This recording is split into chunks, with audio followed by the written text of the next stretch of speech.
Rules Committee will come to order, and thank you very much for being with us today. I want to let us know that the Rules Committee will meet today to consider two important pieces of legislation. First, the committee will consider H.R. 2824, the Preventing Government Waste and Protecting Coal Mining Jobs in America Act. This is a common sense bill directing the Department of Interior to implement a 2008 stream buffer zone rule to regulate the safe and efficient development of our nation's vast coal resources. Shortly after taking office, President Obama nullified a regulation established by the George Bush administration. Unfortunately, since that time, the Department of Interior has proposed and subsequently rejected only one alternative regulation, which was shown to destroy jobs and to harm our economy. The legislation before us today is needed to provide certainty for America's coal industry while maintaining important environmental safeguards to protect sensitive water resources. Secondly, the committee will consider H.R. 2641, the Responsible and Professionally Invigorating Development Act, RAPID Act of 2013. This legislation streamlines the approval process for infrastructure, energy, and other projects which are often marred by lengthy permitting procedures which delay construction and impede job growth. A study by the Telenomic Research identified 351 energy projects that have been delayed or canceled due to unacceptable delays in their permitting process. These projects are estimated to would have generated $1.1 trillion of economic activity and created 1.9 million jobs. At a time when millions of Americans are looking for work, I believe the House of Representatives should take action necessary to remove barriers to employment. This legislation will do just that, and I'm pleased to have the opportunity to discuss it today. I'm delighted to have the witnesses that we have today, and with great respect, we have a spouse, a wonderful a wonderful guest today, Edie Marino, who is here, Congressman Tom Marino's wife. Edie, welcome to the Rules Committee. We're delighted that you're with us and hope that we do well enough to where you'll want to come back. I'd now like to yield to the gentleman from Massachusetts for any statement he'd like to make. The gentleman's recognized. Well, Mr. Chairman, I'm just anxious to get this moving, so I have no statement. Thank you very much. Offer. Thank you. Thank you very much, Jim, and it's good to see you today. We're going to go ahead and have our first panel today, H.R. 2824, Preventing Government Waste and Protecting Coal Mining Jobs in America. Would like to welcome the gentleman, former member of the Rules Committee, the chairman of the committee, Doc Hastings. Doc, welcome back to your second favorite committee and your colleagues who miss you very much. Also, I'd like to invite the gentleman, Mr. Yarmouth from Kentucky, for joining us today. Mr. Cartwright, evidently you're on this schedule, and if you would like to join this panel at this time, I would like to welcome you. We're delighted, gentlemen from Pennsylvania. As always, we're delighted that each of you are here. The ideas that you share with the committee are important to not only us understanding more about the issues and ideas, but also the important attributes of things that are happening back out in the real world, in this case, the world of coal mining and jobs and job creation. Doc Hastings, Chairman Hastings, we're delighted that you're without objection. Anything either of you have in writing will be entered into the record and accepted. The gentleman from Pasco, Washington is now recognized. Thank you very much, Mr. Chairman and Ranking Member Slaughter and members of the committee. Thank you for being here for consideration of H.R. 2824, the Preventing Government Waste and Protecting Coal Mining Jobs in America Act. This common sense legislation will stop the Obama administration's assault on affordable energy through coal. Right now, coal generates almost 40% of America's power while providing livelihoods to thousands of Americans.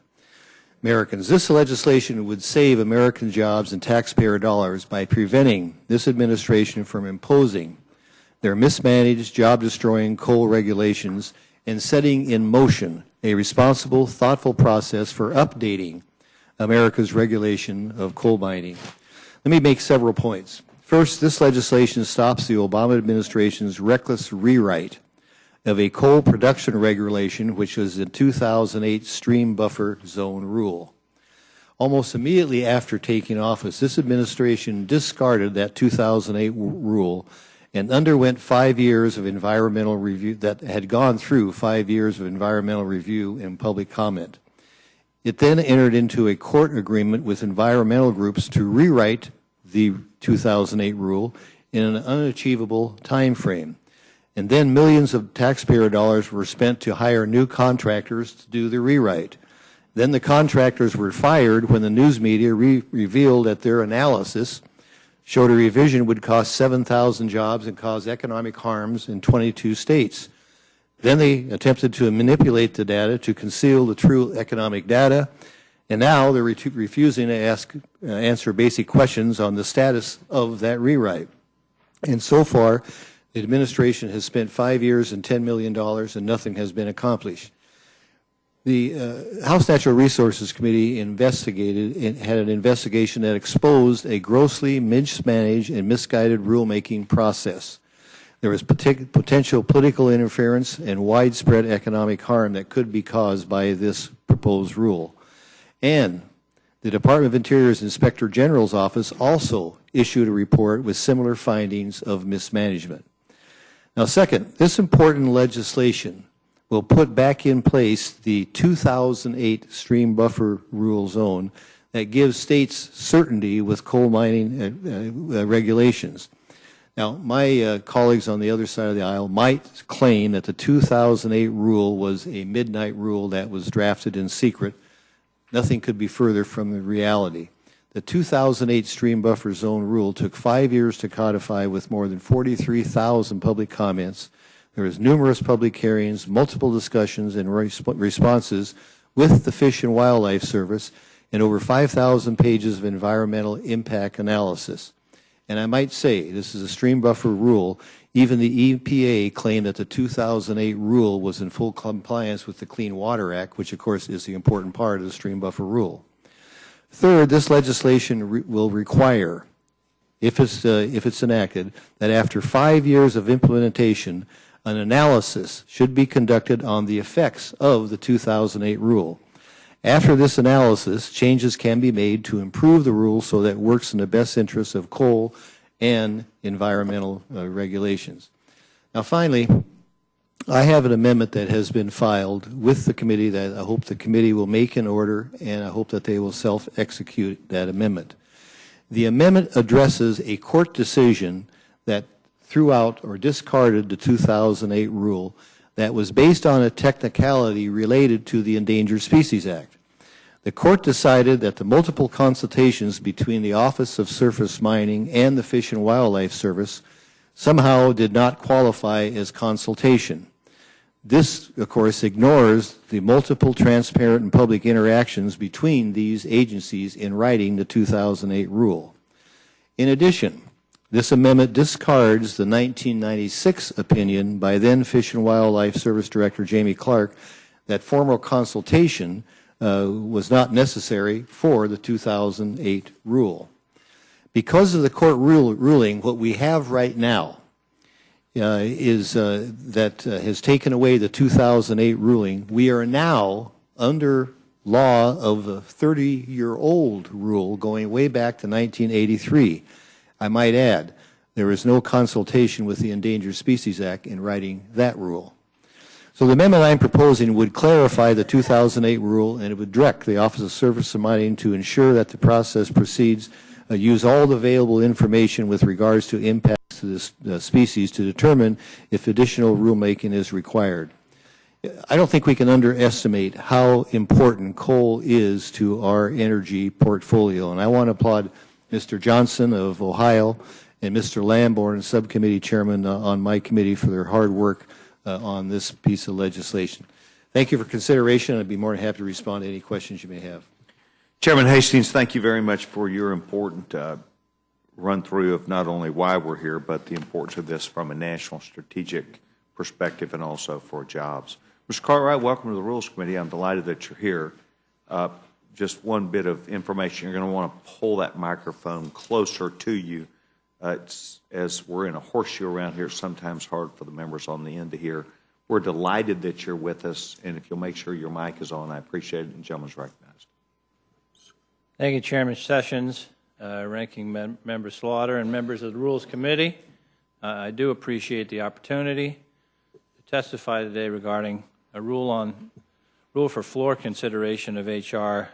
2824. This legislation seeks to accomplish two things: to write into statute, codify a stream buffer rule promulgated in December 2008 by the Bush administration, and then to prohibit the Obama administration from working on writing a new stream buffer rule for at least 5 years, while precluding states from issuing their own rules. Assessing the wisdom of these goals requires some context. First, mountaintop removal coal mining is a destructive process which does reshape landscapes, rivers, and communities. The practice is currently governed by a rule written by the Reagan administration, alluded to by Chairman Hastings.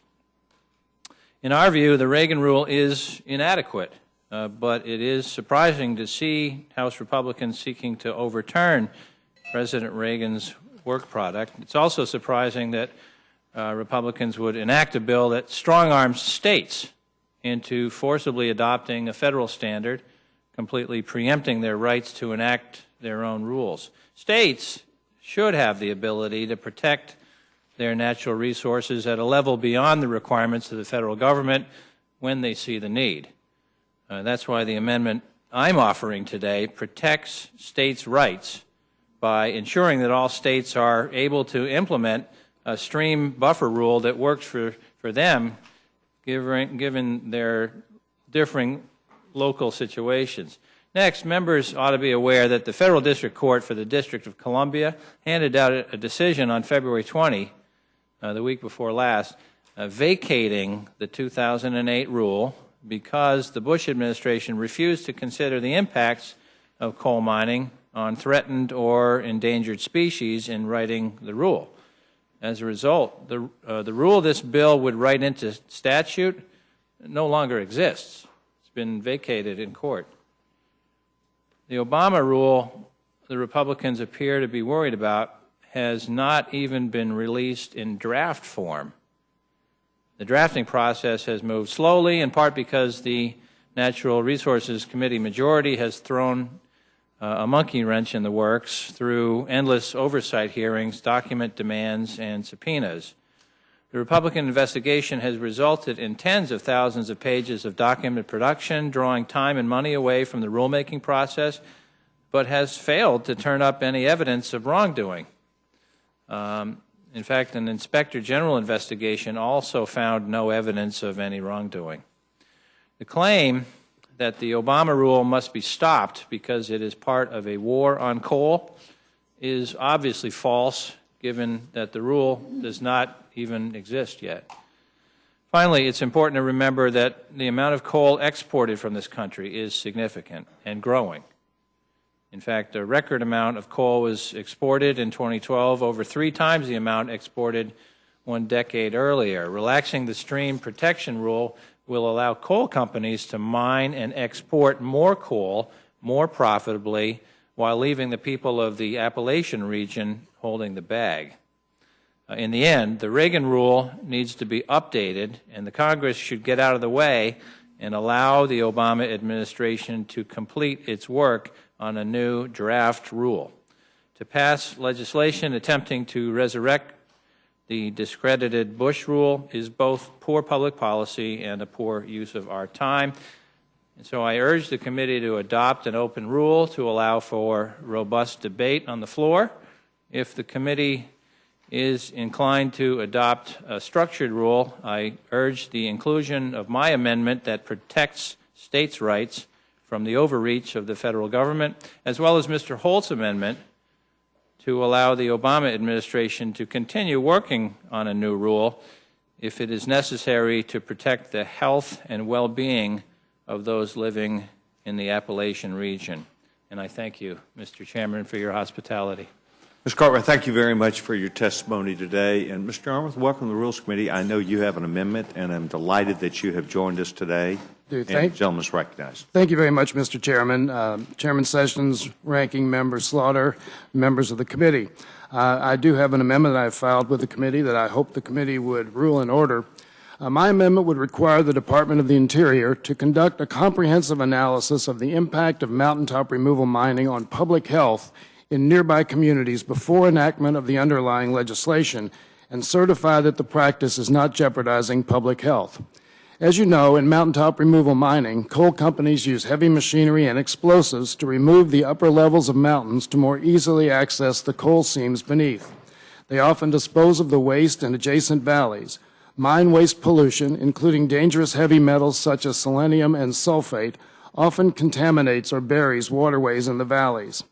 I've witnessed the destruction firsthand. I've talked with families whose communities are beset by alarmingly high rates of chronic heart disease, respiratory illness, and gastrointestinal maladies as a result. And I've heard from elementary school teachers whose students color the streams orange when they draw their surroundings because that's what they see when they look outside. To coal companies and some of my colleagues, mountaintop removal mining is a cheap way to mine coal. But to the people who live in Appalachia, who see the same orange water contaminated by mine waste coming through their taps, mountaintop removal is an urgent threat to public health and safety, and increasingly the scientific and medical communities agree.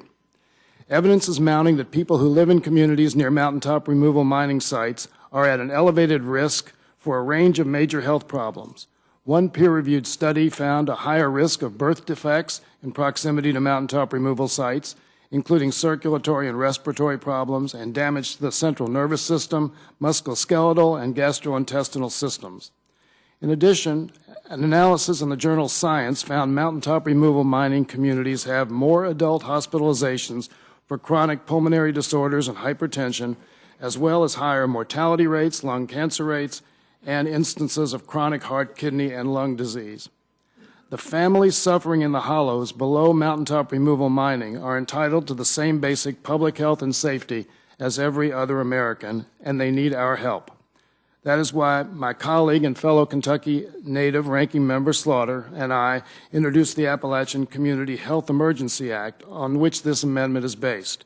As I said, it would require DOI to perform the first federal study of the impact of mountaintop removal mining on public health and to certify the practice is safe.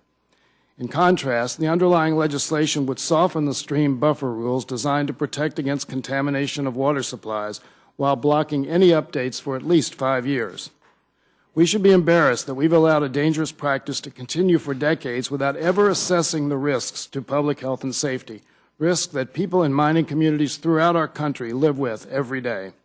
This amendment would provide families in mountain communities the answers they need and the protection they deserve. If it can't be proven that mountaintop removal mining is safe, we shouldn't allow it to continue. I thank you for your consideration. Mr. Armour, thank you very much for being here. We're delighted that you not only chose to come up here today to represent this amendment that I understand the gentlewoman, the ranking member of the committee, is also with you on, but delighted that you came up to take time to see us. Thank you. Mr. Cartwright, you, without me paraphrasing, you talked about the people of the region who have coal in their regions and who gain work and the benefit from the work that comes from that, that if they export it, they're left holding the bag. That's paraphrasing it, but can you tell me what you meant to say, if that is the correct way to paraphrase it? Actually, it's almost a verbatim quotation. I thought it was pretty close. What does holding the bag mean? Well, it's a recognition of the fact that when you do the accounting for coal mining or for anything that we do, you should include the environmental impact in the accounting. A true accounting includes environmental impact and any deleterious effect on the health and safety of Americans living in the area of that activity.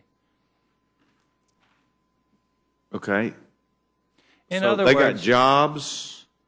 They had jobs out of it. They're using the resources that they have that God gave them There are opportunities. They've been doing this for years. They're providing opportunities for us to sell our products overseas.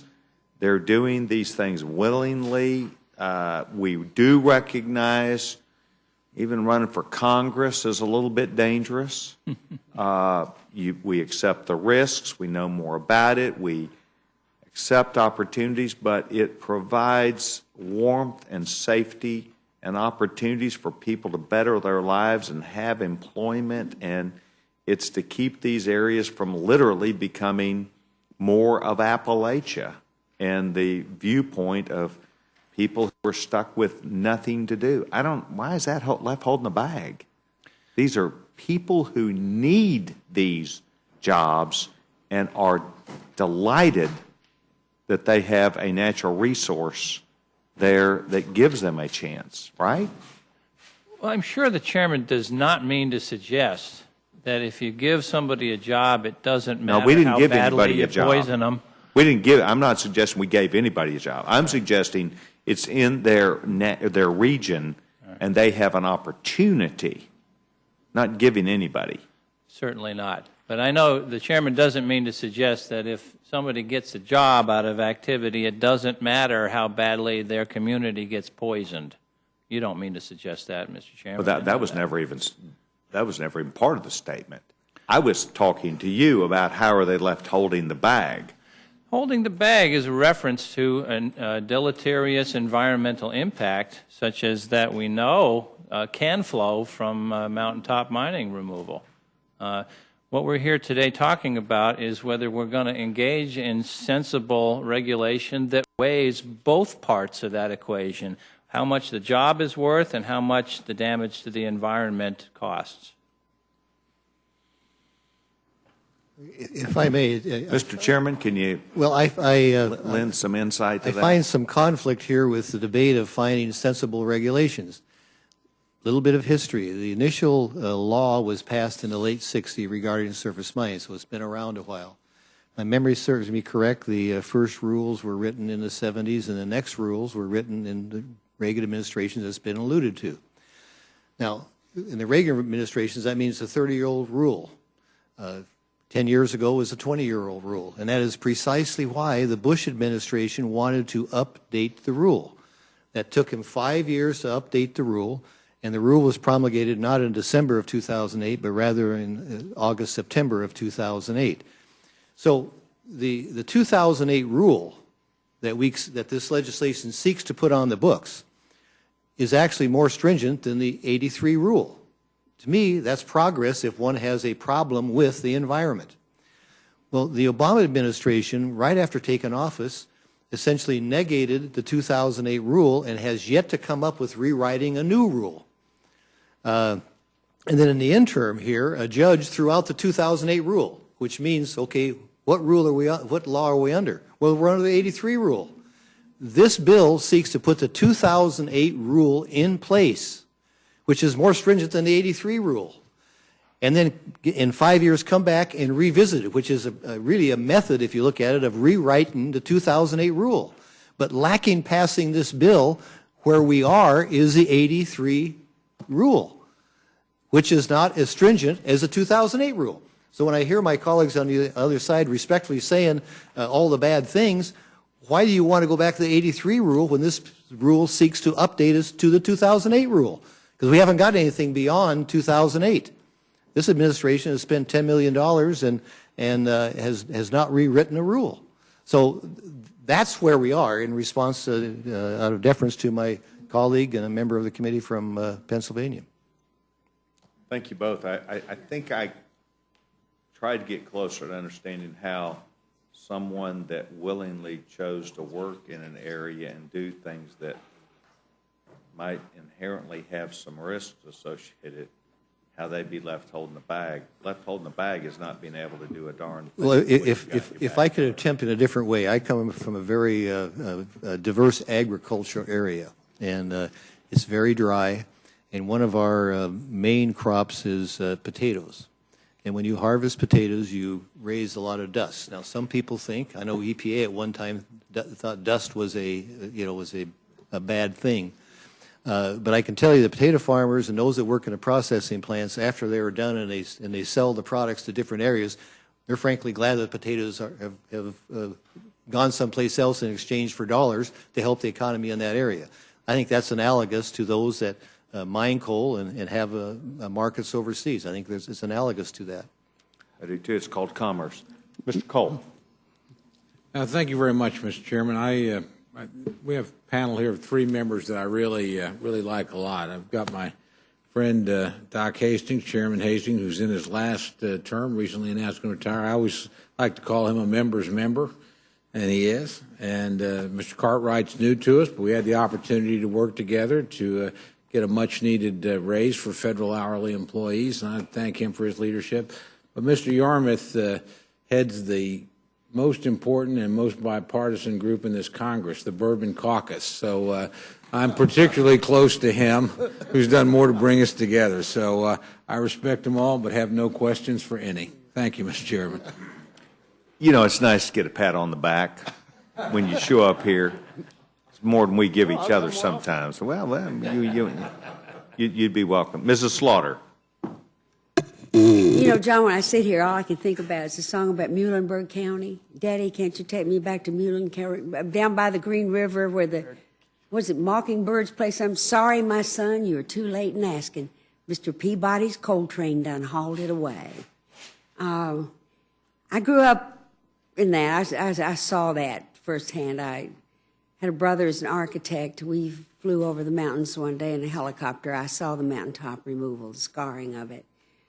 Thrown down, and I remember there was actually a time when the Congress of the United States tried to protect the miners and the people who worked there, and that we cared about the health and safety of the miners. But we don't do that anymore. Environmental protection is not as important as what cost-benefit analysis. That's really what we judge by now. I think a lot of the endangered species, John, and I'm glad you put those awful statistics on the record. The endangered species in a lot of that coal country now, the human beings that live there. Their lives are cut short. We do awful things to the developing brains of a lot of those children. And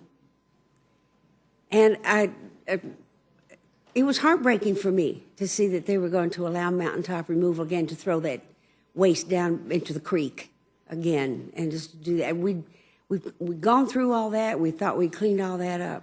And we're not going to clean it up now. We're not going to do that. We're going to go right ahead with cost-benefit analysis. And I remember in Lexington, I was working for Mario Cuomo at the time, and I was in Lexington for a governor's conference. And my brother and I, he was taking me to the airport in Lexington. The air was just blue with French helicopters. And I said, what in the heck is going on there? And my brother said, those are the mine owners. They're coming back from eastern Kentucky. They don't live there anymore. They live in Lexington. And it's all kind of absentee landlords kind of thing. And it's been part of my history, my family's history, of people who've lived there, people who've died in the mines, people who've been maimed. It's simply a way of, I've always said that mountain people don't really survive, they endure. And nobody speaks for them. Kentucky didn't speak for them. State didn't speak for them. We've tried to here today. We're not going to get to speak for them either. I'm sure our amendment's not going to be made in order. But maybe the day will come, and I hope that it will. Obviously, to be the Saudi Arabia of coal here is important, and I think we always knew we could do it better, we could do it cleaner, we could do it easier, but it might cost a little more money. It might save a heck of a lot of lives, too.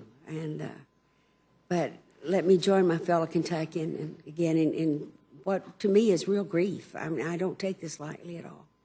And I know and I understand what they're going through, and I know what that pain is like. And I do remember, even though I was very young, I can remember hearing the whistle at the mine go off in the middle of the night. So let's keep fighting anyway. We won't give up. I think a lot of those people are still counting on us to do the best that we can, even though in these circumstances I know that won't happen. But thank you all for trying. Thank you, Matt. It's great to have you join us. Thank you. And Doc, it's always good to see you, you rascal. Gentleman yields back time. Gentleman from Florida does not seek recognition. Gentleman from Massachusetts. No, I want to thank everybody for being here. I hope that the amendment is made in order. Obviously, I want to associate myself with the remarks of the ranking member here. But again, I want to, when we have some of these bills that come before us that we know are not going to go very beyond this House, it begs the question, why aren't we extending unemployment insurance for people who have been out of work now for some time? Why aren't we talking about raising the minimum wage? Why aren't we passing comprehensive immigration reform? I mean, I think the votes are here in the House to do that, if the Speaker would schedule it.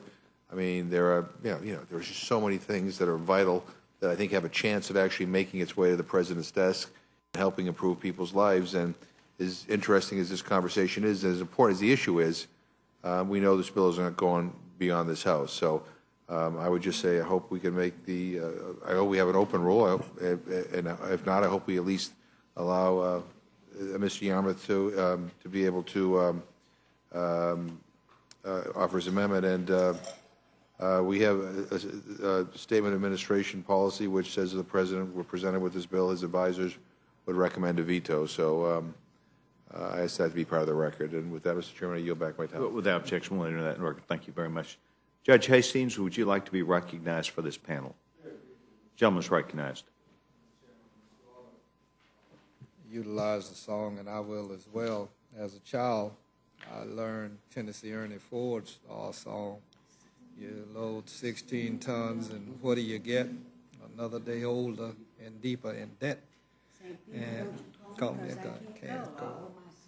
The company store. And with Ms. Slaughter and Mr. Yarmouth pooling their resources to bring an amendment, and their experiences allow, among other things, that they lived it, and in Mr. Yarmouth's case, continues to live it.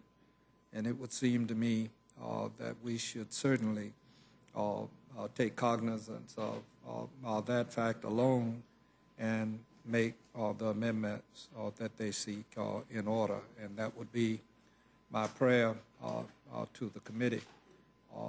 No one here is against the private sector making an honest living, and I don't believe anybody here is in favor of the degradation that takes place to the environment with mountaintop mining without there being appropriate regulation and safety set forth. So I thank you, Mr. Chairman. Gentleman yields back his time. Does any other member seek recognition to discuss with this panel? Seeing none, I want to thank all three of you for not only taking time to be here, but for enlightening this committee on the legislation that's being proposed to be on the floor of the House tomorrow. And Dr. Hastings, thank you for taking time with your former favorite committee. You and I spent years having way too much fun up here, and I'm glad you provided a little bit of fun today for us. I don't think this is my last time in front of the committee. But we're not going to say goodbye. This panel is dismissed, and thank you very much. This ends the hearing portion of H.R. 2824. The committee will now open the hearing portion for H.R. 2641, Responsibly and Professionally Invigorating Development Act of 2013. We would welcome the gentleman from Pennsylvania, Mr. Marino, the sponsor of the bill, and would also welcome the ranking member on regulatory reform, commercial and antitrust law from the representing the committee, gentleman, Mr. Johnson. And if you'll both please, without objection, anything you have in writing will be entered in the record. And I'm delighted that you were here. Tom, now's a good time to do real well. Just take my suggestion. You got a lot of people watching, but the one that counts the most is here, and that is your young bride. The gentleman is recognized. Is that button pushed? Yes, now it is. Thank you.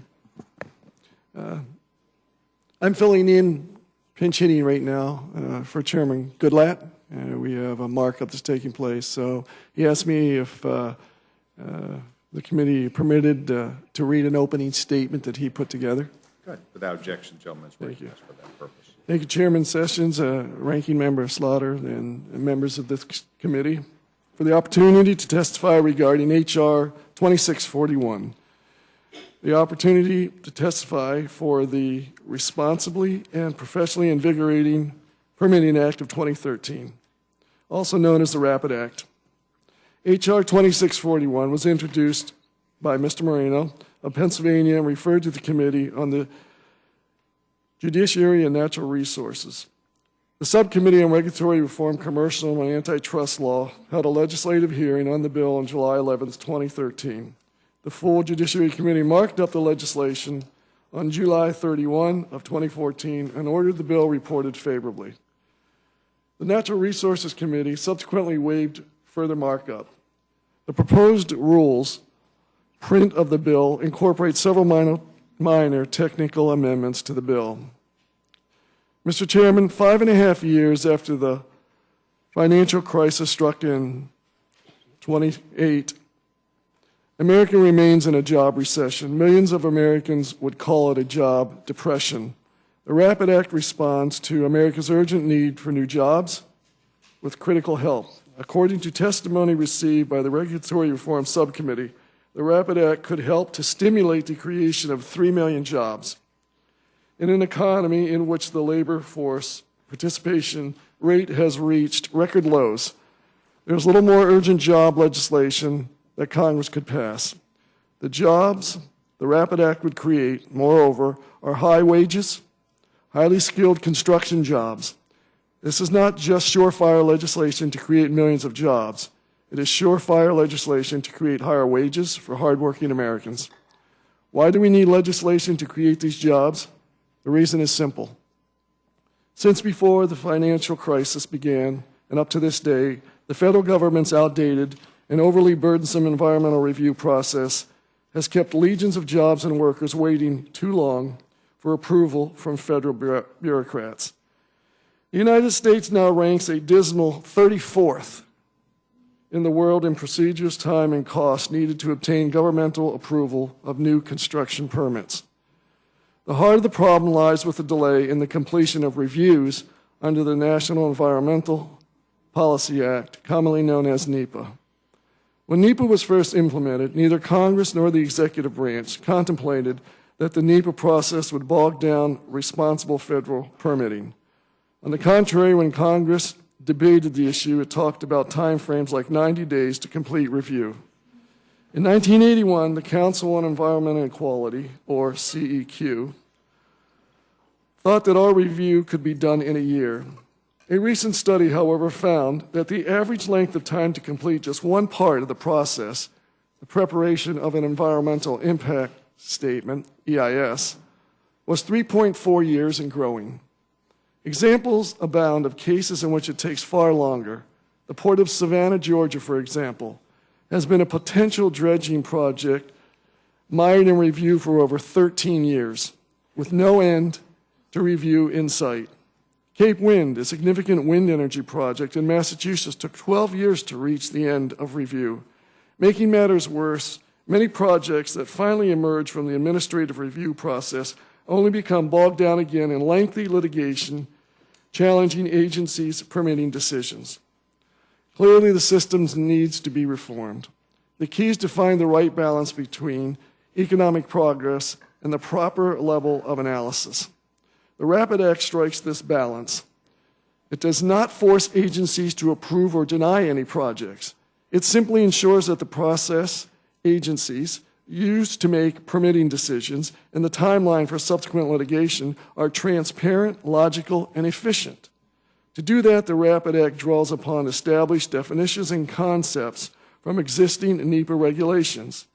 It also draws upon common sense suggestions from across the political spectrum, including from the President's Job Council and the Administration's Council on Environmental Quality. In many respects, the bill is molded on the permit streamlining section of Congress's Safety, LU, and MAP 21 transportation legislation, which commanded bipartisan support.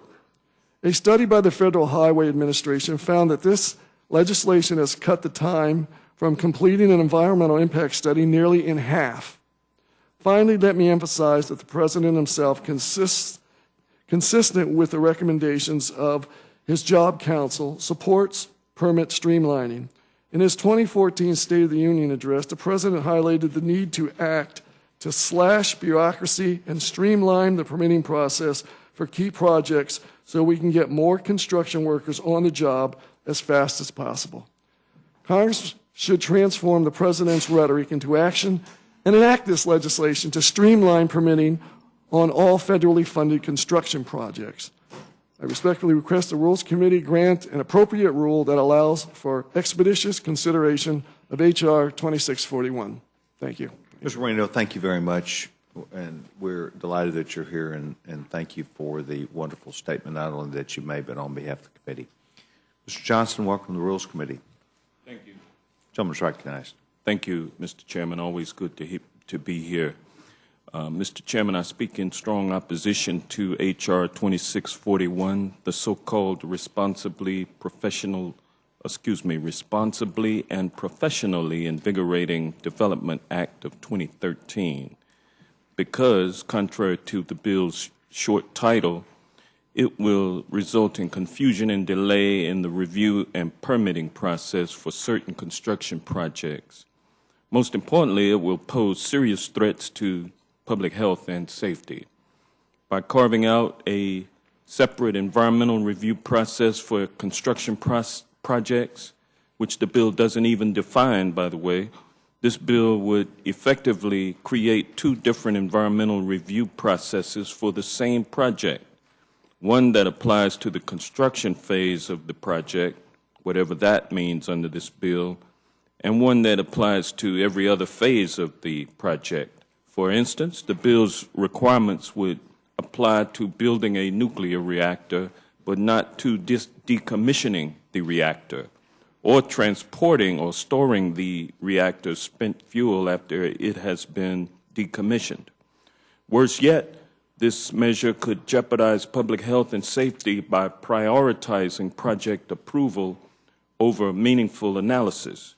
It does this by restricting the opportunity for meaningful public participation and imposes deadlines that may be unrealistic under certain circumstances. In so doing, H.R. 2641 forecloses potentially critical input from federal, state, and local agencies and other interested parties for construction projects that are federally funded or that require federal approval. That is why I have offered an amendment ensuring that the public's right to participate in the review process is not cut off by this measure. And if an agency fails to meet the unrealistic deadlines mandated by H.R. 2641, the bill would automatically green light a project regardless of whether the agency has thoroughly reviewed the project's risks. These failings of the bill, along with many others, explain why the President's Council on Environmental Quality and more than 20 respected environmental groups vigorously oppose this bill. And I might add, a statement of administration policy was just issued by the administration on this bill, and in it, the President or the administration agrees that and supports efforts to improve the efficiency of the environmental review process without diminishing requirements for rigorous analysis, agency consultation, and public participation. And the statement of administration policy also points out that this legislation would increase litigation, regulatory delays, and potentially force agencies to approve a project if the review and analysis cannot be completed before a proposed arbitrary deadline, and that this would lead to more confusion and delay. It would limit public participation in the permitting process, and ultimately it would hamper economic growth. And for those reasons, the President, if he were presented with this bill, his senior advisors would recommend that he veto the bill. So my final objection to H.R. 2641 is that it is a solution in search of a problem, and that is not Just my personal assessment, the Nonpartisan Congressional Research Service states that project approval delays based on environmental requirements are not caused by NEPA. In fact, CRS reports that the main cause of these delays are more often tied to local, state, and project-specific factors, primarily local state agency priorities, project funding levels, local opposition to a project, project complexity, or late changes in project scope. So I have to ask, why do we need this legislation that will pick winners and losers while making the process less clear and less protective of public health and safety? Mr. Chairman, we could work together to enact real reforms to the NEPA approval process. Instead, we're debating a dangerous bill that would cause serious confusion and delay instead of improving the approval process for projects under NEPA. In light of the bill's many serious flaws, I encourage your committee to make in order amendments submitted by my colleagues on my side of the aisle. In particular, I hope you will make in order my amendment, which would simply ensure that the public's right to comment in the NEPA approval process is preserved. Thank you, Mr. Chairman, and I yield back. Mr. Johnson, thank you very much for your testimony. Ms. Marino, you also. Mr. Johnson, you spoke about local communities, local control. You talked about jobs being available, how this would do nothing to help that process out. The Keystone Pipeline is 1,200 days old.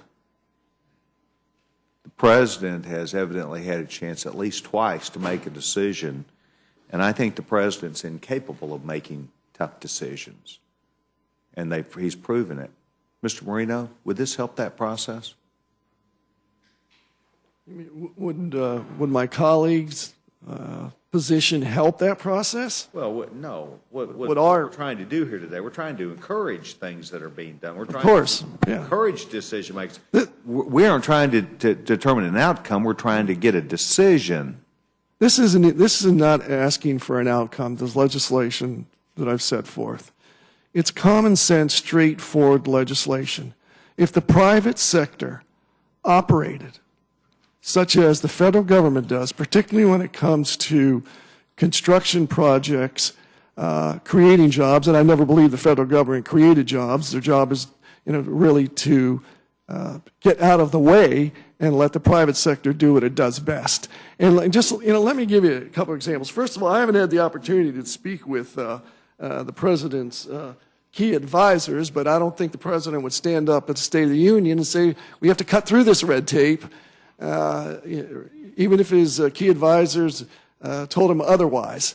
And this piece of legislation here takes from what is normally a 10 to 12 to 15-year process to get the federal government off its duff and to do its job down to 4.5 years, which I think is still way too long. But it was compromised because of this is bipartisan legislation. Let me give you an example of what was done over the years, but what we've been faced with today. The San Francisco Bay Bridge construction started July 9 of 1933, and the bridge opened November 12 of 1936. Chesapeake Bay Bridge construction started in January of 1949, and the bridge opened July 30, 1952. Empire State Building construction started January 22nd, 1930, and the building was opened on May 1st, 1931. The Chrysler Building construction began in 1926 and was completed in 1930. And the new Yankee Stadium groundbreaking was in August of 2006, and opening day was April of 2009. We're talking about now to get federal permitting done 10 years at best. 10 years at best. And I've had the opportunity to be involved in a situation like this not too long ago, and the permitting was held up. And I asked the people who were the construction crew and the architects and the engineers, what's holding this up? The answer from the federal inspector was because I have the power to do so. Okay, first of all, we do not need people like that in federal government. And this is simply streamlined. It is not telling the agencies what to do. And the beauty of this is the lead agency, the lead federal agency, will have oversight. So that lead federal agency, and my colleague did make a statement that, well, it's usually held up by states or locals. Well, as long as any federal permitting is required or any federal funding, the lead agency will have control over that. And it simply says to not only those in the federal entity, this legislation, but the state and local as well. Look, you have 4.5 years to get your act together.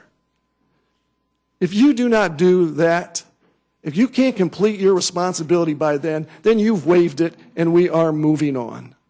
And that's what we need. This is going to create hundreds of thousands of jobs. It's going to stimulate the economy.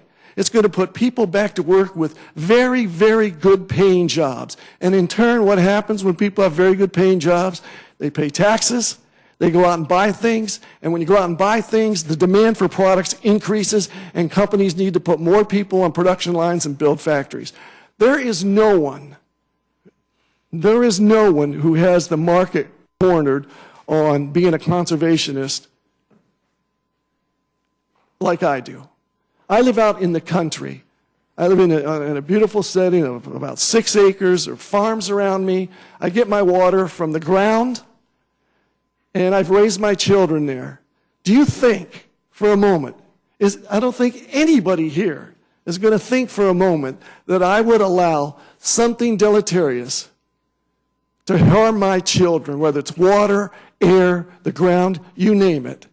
It's not going to happen. I'm in the middle of the gas drilling in Marcellus Shale. I support it, but I'm the guy that's right at the front line calling up the gas company and saying, what's going on here? What is happening there? So, with all due respect, I'll be the first one to stand up and say we do need regulation. But this, over 10 and 12 years, is what is hurting this country and is hurting hardworking Americans who want to get a good paying job. Thank you very much. Mrs. Slaughter. No questions. Judge Hastings. Gentleman's recognized. I don't have a question, but I do take issue with a statement that you made, and that was that the president is incapable of making a decision. The word evident, if you add the word evidently, well, then I would not. Then let's take that. Evidently incapable of making a decision. On one hand, I hear from my good friends, all the Republicans, that the president is acting lawlessly. And then you turn around and say that he's incapable. Yes, sir.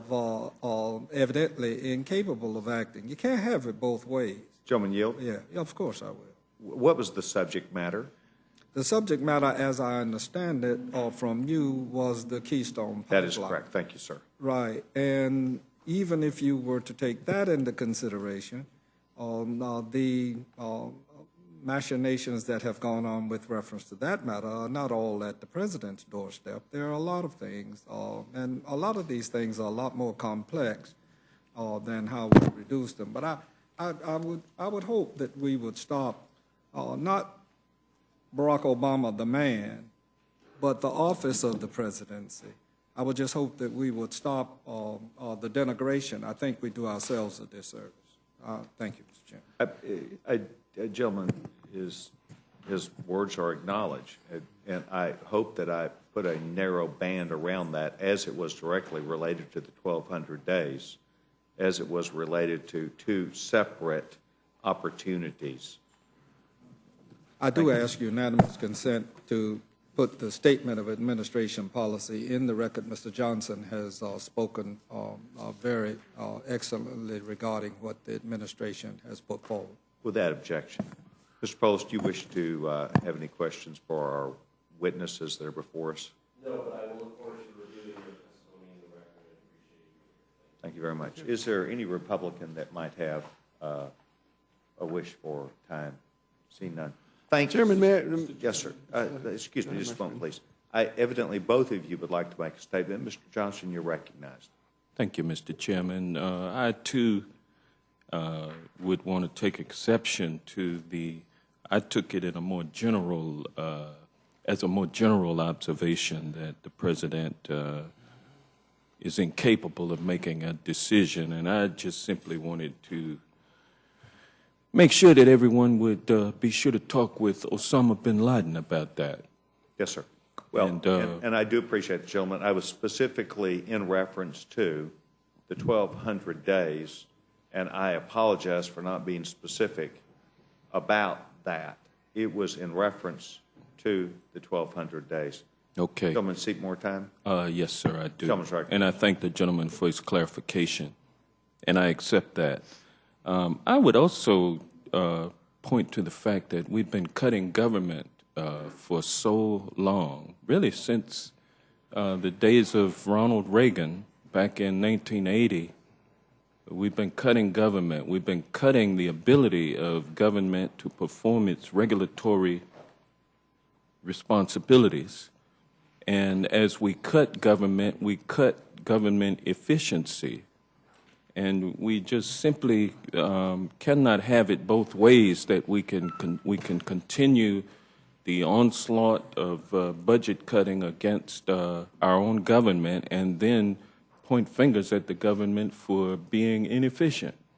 I think we've been traveling down this road almost as it's a knee-jerk reaction, and I don't think that it is serving the citizens of America well to neuter the government, the very government that created the framework whereby this could be a great nation. And so with that, I will yield back. I appreciate the gentleman. You're in the right committee to draw a lot of comments about that idea. And we repeatedly have people come up and testify about more rules and regulations than ever with fewer workforce. I may or may not be for less or more workforce, but I'm darn sure for less regulation. So I'll be on the side of the regulation side instead of the government worker side. Thank you very much. Mr. Marino, you had sought time, gentleman's recognized. Yes, briefly. We have to keep in mind here that the government is the people, and not us sitting here just because we're in D.C. Let me state that my legislation, as I said, confines the permitting process and evaluation to hopefully 4.5 years. I'd like to see it less, but 4.5 years, that's the legislation states. This just gives the permitting agencies the time to wrap up. It doesn't say anything about telling them what they should do. That is their responsibility. That's their professional role. This just says at the end of 4.5 years, wrap this up and vote one way or the other whether you're going to permit or whether you're not going to permit. And I was speaking to a group of people, about 300 people, just a couple of weeks ago, Republicans, Democrats, Independents, at a big town hall. And somebody made the comment, asked me personally, do you like the president? I said, I do not know the president. I cannot comment about the president's personality or what he's like. I said, I generally give people the benefit of the doubt. But I do disagree with the policies. But there's one thing that I can point to that the president and I agree on, and there was like a hush in the room, and I said, it's this piece of legislation that eliminates unnecessary red tape, gets government working more efficiently, and putting people back to work at good-paying jobs. And with that, I yield back, and thank you for the opportunity. Thank you very much. You know, we were talking about time. One of my favorite sayings about time comes from a gentleman named Wade Phillips, who was one of the owners of Phillips 66, when talking to the Boy Scouts of America at Philmont Scout Ranch. And he said to them this: take all the time you need to make a wise decision, take all the time you need, then make a quick decision. And I think that sums up what I think the legislation's here for. Take all the time you need, but make a quick decision, because time is money, and people in this country are waiting for government, and government is incredibly slow, incredibly out of touch, and I tend to find out they didn't even know what they were talking about in the first place, so 4.5 years should be enough. Then let everybody else get on with it. So take all the time you need, 4.5 years, and then make a quick decision. I think that's what this is about. Thanks to both of you for being here today. Just close the When my hearing. friend and I are traveling together or in the gym together, we'll discuss the size of government as we're spotting each other. I think it's a healthy reminder that that's what we do up here almost every day. This closed the hearing portion of H.R. 2641, and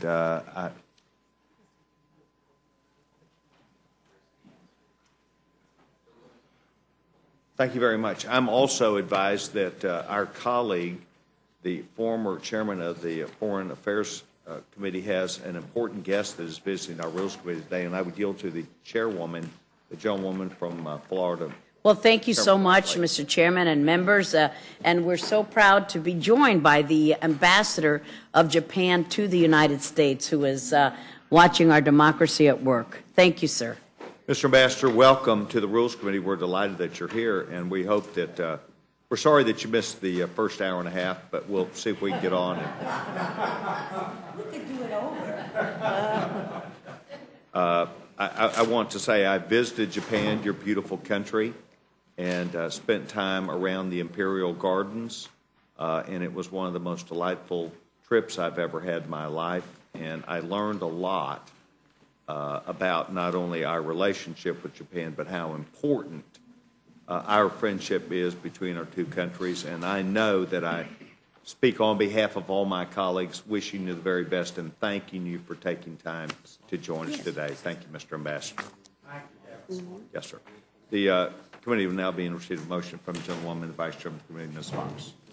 Mr. Chairman, I move the committee grant H.R. 2824, Preventing Government Waste and Protecting Coal Mining Jobs in America, a structured rule.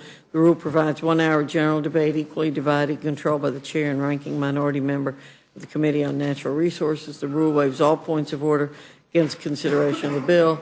The rule makes an order as original text for the purpose of amendment and amendment in the nature of a substitute, consisting of the text of Rules Committee Print 113-41, modified by the amendment printed in Part A of the Rules Committee report, and provides that it shall be considered as read. The rule waives all points of order against that amendment in the nature of a substitute. The rule makes an order only those further amendments to H.R. 2824 printed in Part B, the Rules Committee report.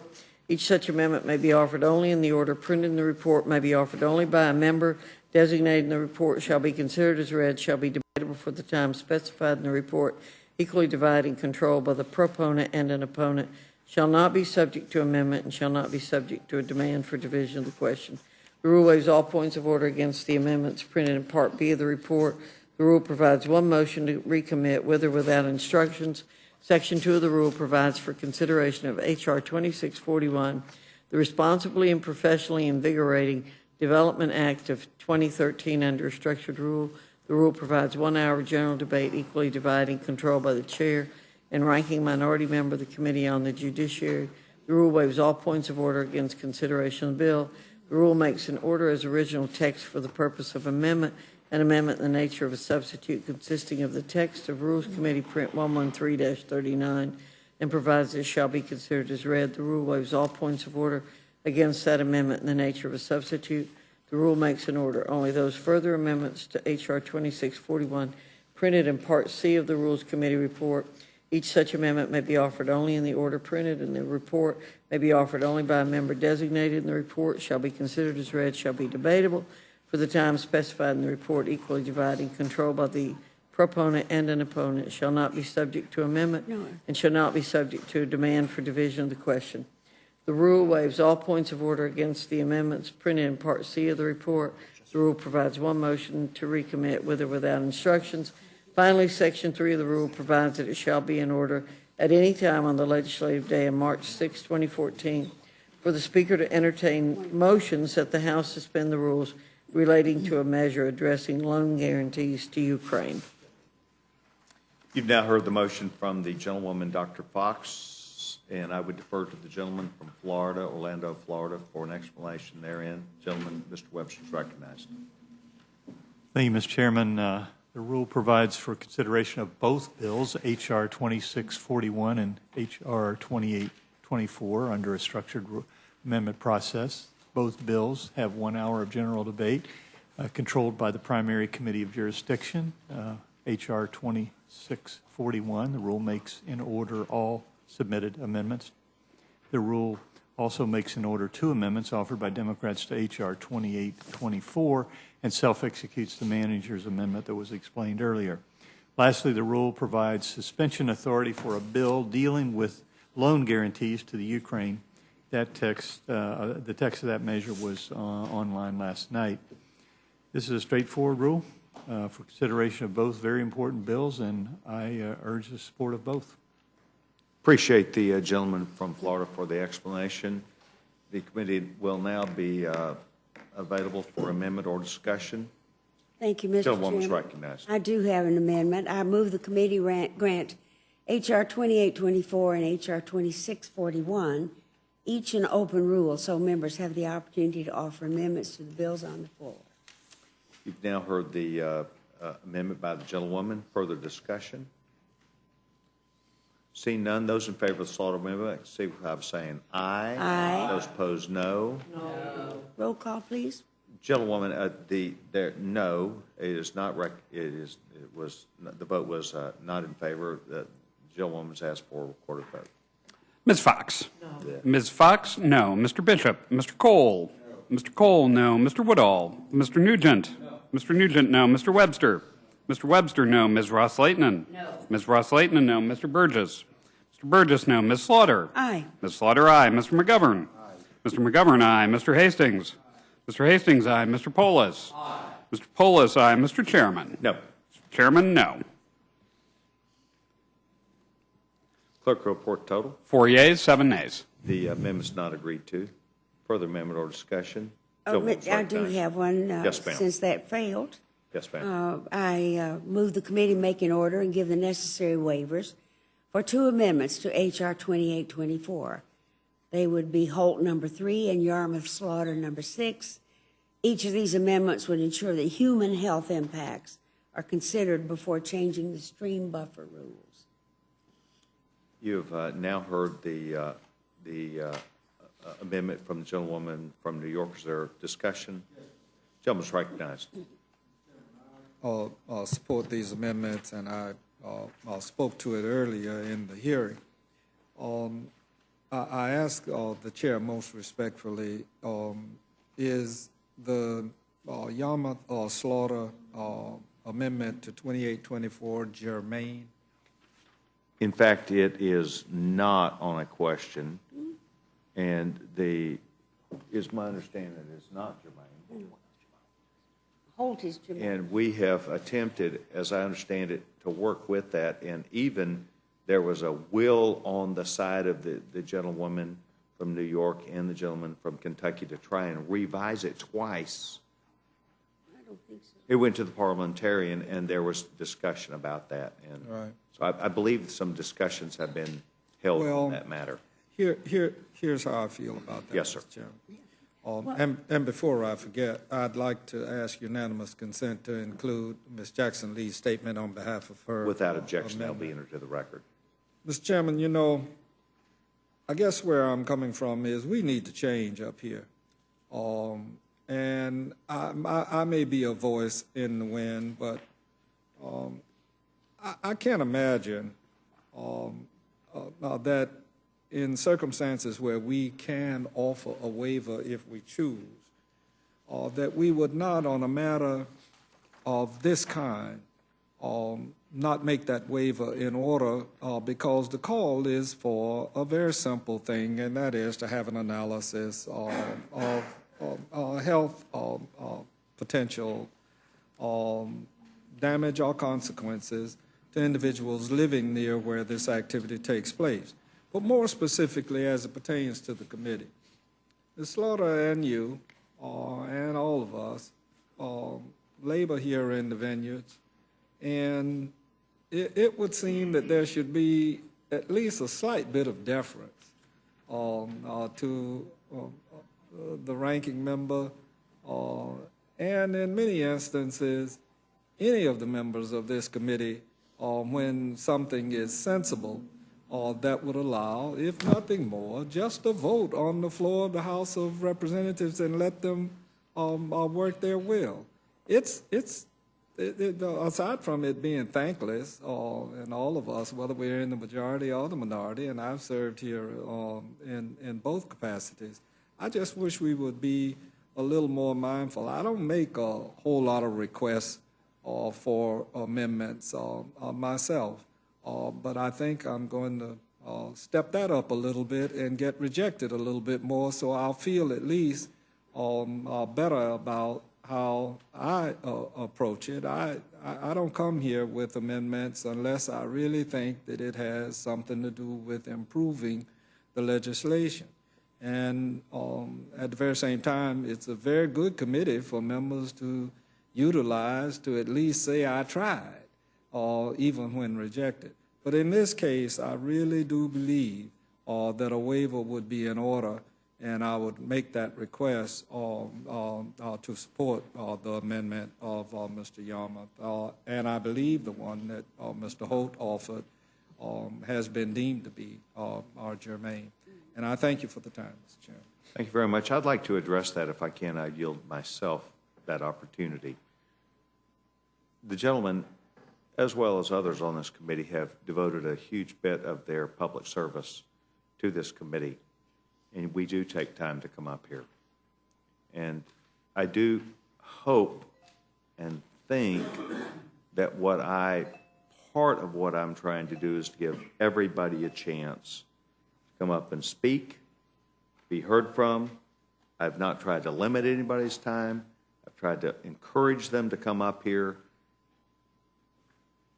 Also, I think what I've tried to do is to offer an opportunity for us to make more amendments in order. Perhaps an example might be not just myself, but also in working with Miles and your great sides staff.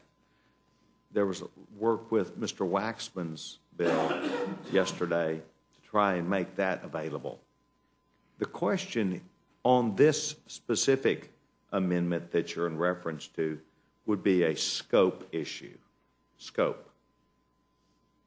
And I do believe that in recognition of hearing from people, that we can also hear back from an independent source, which might be the parliamentarian. In this case, I would refer to that as a scope issue. It's my hope and belief that if I were in your shoes, I would want to be heard from also. Mm-hmm. And you, Mrs. Slaughter, I try my best. Yes. I did not make that judgment. That judgment was made and is a scope issue.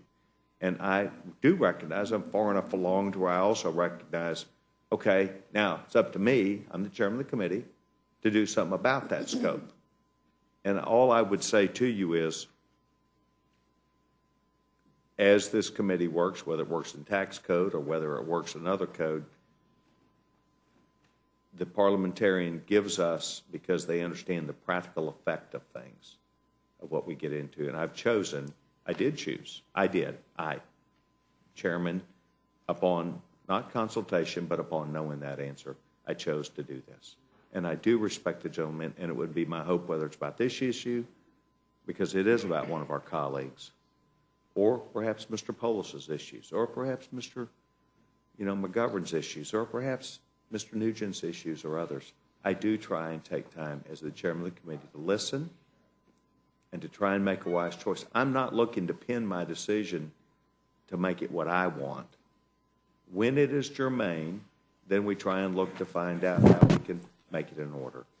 And I think the gentleman is most appropriate in continuing to bring these things to my attention and before the committee. You control it. Would you yield to me? And in fact, I thank the gentleman. I would recognize the gentlewoman from New York. I thank you, and I certainly want to thank my colleague for standing up for us here. This is no ordinary matter to me. I'm sure you know that. Yes, ma'am. I think I've made it clear that my family has lived with this issue. And I, as a New York Kentuckian, I feel still the responsibility in the pool for the people back in eastern Kentucky who don't have a lot of people speaking for them. And So all I'm asking, which is perfectly within the purview, and I recognize that, we're asking for you to waive the rules and let us put this amendment on the floor. And like Mr. Hastings and the other members on this side, I don't ask for much either, Mr. Chair. In fact, I don't think I've had an amendment here in 2-3 years. So this one is very meaningful to me. So I ask you most humbly if you would consider waiving the rules and making this in order, so that we can do the debate tomorrow. Yes, ma'am. Thank you very much. Yes, ma'am. My response would be as it was in the meeting that I had when I arrived. Upon the notice that was given to, I don't know whether it's Mr. Yarmouth or to you or the staff, but it was upon a reading by the parliamentarian, was there a rebuttal? Was there a dialogue? Was there another, did they work at it? And that answer was, we did not hear anything further. So in honesty, I would say I did not believe, I believe that there was an understanding, if that is a fair way to place it. And not trying to place anything, but we did not hear anything back. Whoops, we got to keep struggling with it. Mr. Yarmouth and I, mostly through our staffs, have really considered whether we would even bother. Yes, ma'am. Yes, ma'am. And I do recognize that. With a strong sense that from experience and the way things have gone, that our chances were about gazillion to one that we would get this. And that we first thought we would not even put it into play if we didn't have some assurance that we had a chance. Yes, ma'am. But that was not to be. So I think I understand where you're coming from. I know what you're saying. Yes, ma'am. Now you know what it's like to play Kentucky in basketball. Well, I'm glad they're still able to do it. Well, Florida team will be there. Yeah. I hope that we're trying to talk about the guts of our business, and I was trying to honor, Alcee, I'm not going to hold a vote on that one, but I was trying to respond back about my attempt in understanding the amendments and the work that goes therein. I truly see this, Mr. Chairman, as life and death. The health statistics coming out from around those mines is appallingly bad. It is absolutely appalling bad. I'm astonished that the government of Kentucky doesn't want to do more about it. Yes, ma'am. And you know what's interesting? Let me tell you, children are dying. Yes, ma'am. Black lung was very common. If a miner lived past 45, it was some kind of miracle. You know, and then the government came in, stepped in, helped out there a little, made them run some cool air through the mine, and tried to do a little mine safety. But that's gone now. Wow. You know that. No, ma'am, I don't. You know the mining accidents that we happened in Pennsylvania, West Virginia. You know what? That was considered to be, by everybody there, to be an absolute dereliction of the laws of mine safety. Yes, ma'am. It is considered the most dangerous job in the United States. I just want them and their families to be able to breathe and to drink the water and maybe grow up and... Yes, ma'am. Well, that's it. But gentlemen, I won't belabor that any longer. Thank you very much for your time. I appreciate it. I heard the gentleman, the chairman of the committee, say this was about trying to make sure we did know what the rules would be and they would be more advanced. We were trying to get those done pending, waiting to find out. It makes certain that what they can do is continue the surface mining, take off the mountaintop, and throw it into the creek. Okay, so That's further it. discussion, seeing none, the vote will now be on the Hastings amendment, as I recall. And No, I think I made the amendment. on the Slaughter amendment, excuse me, this is what happens when you get rusty after a day. The discussion will be, the vote will now be on the Slaughter amendment. Those in favor signify by saying aye. Those opposed, no. The noes have it, noes have it. I won't ask for a roll call. Yes, ma'am. Don't want to embarrass All right. anybody. Further, me. yes, ma'am. Further amendment or discussion, seeing none. Vote will now be on the motion from the gentlewoman from North Carolina, Vice Chairman of the committee, Mrs. Fox. Those in favor signify by saying aye. Aye. Those opposed, no. No. The ayes have it, the ayes have it. On that, I'll need a roll call. Roll call requested. Ms. Fox. Aye. Ms. Fox. Aye. Mr. Bishop. Mr. Cole. Aye. Mr. Cole. Aye. Mr. Woodall. Mr. Nugent. Aye. Mr. Nugent. Aye. Mr. Webster. Mr. Webster. Aye. Ms. Ross-Lehtinen. Aye. Ms. Ross-Leighton, aye. Mr. Burgess? Mr. Burgess, aye. Ms. Slaughter? No. Ms. Slaughter, no. Mr. McGovern? Mr. McGovern, no. Mr. Hastings? Mr. Hastings, no. Mr. Polis? No. Mr. Polis, no. Mr. Chairman? Aye. Mr. Chairman, aye. Clerk, roll call vote. 7 yeas, 4 nays. The motion is agreed to. Motion is agreed to. And the gentleman from Orlando, Florida, the gentleman, Mr. Webster, will be handling this for the Republicans. And Judge Hastings, fellow Floridian, will be handling that for the Democrats. To answer the questions always asked, do we expect to have a meeting later in the week? We do not. So this ends the meeting that was scheduled for today.